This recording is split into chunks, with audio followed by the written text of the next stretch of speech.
Welcome to the Know. I'm Ashley Jenkins, and we're back from PAX East and starting to get caught up. So, without further ado, the acclaimed strategy developers at Firaxis have announced Civilization Beyond Earth, the spiritual successor to 1999's Alpha Centauri, for release this fall on Mac, Windows, and Linux.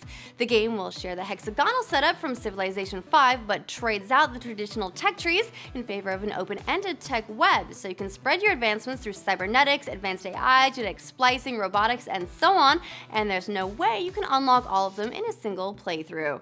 Further specialization comes in the form of affinities, philosophical factions that determine access to some units, and it also generates conflicts between differently aligned factions.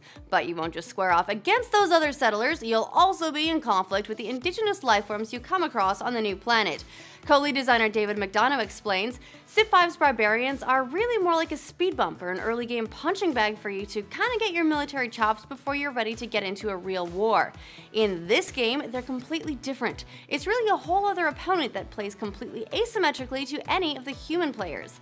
In addition to the replayability offered by the tech web decisions and the affinity options, you'll also have different experiences each time depending on which organization sponsors your expedition, which classes of colonists you have, what your cargo is, and what ships you fly. And of course, there are also different victory conditions that will be familiar to fans of Civilization, though you set your path early on in this game depending on your affinity.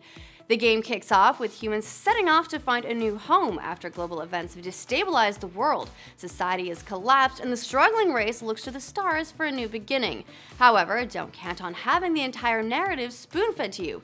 Will Miller, who is also co-lead designer on the project, says, "We decided very early that we would imply more than we say. I think that's really important because the gaps the player is going to fill in with their imagination is a story that's way more interesting than the one we could write for ourselves. I think the more explicit you are about the narrative, the less the player gets to build it themselves." We'll keep you posted as more details are announced, but here's a fun fact. Alpha Centauri's name is owned by EA, hence why Civilization Beyond Earth is a spiritual successor, but that's okay because if Firaxis had owned the rights to their Civilization franchise name when they released Alpha Centauri, it would have been released under their classic strategy series name anyway, so yay! For all the biggest updates in video games and entertainment, make sure you click like and subscribe, and we'll keep you in the know.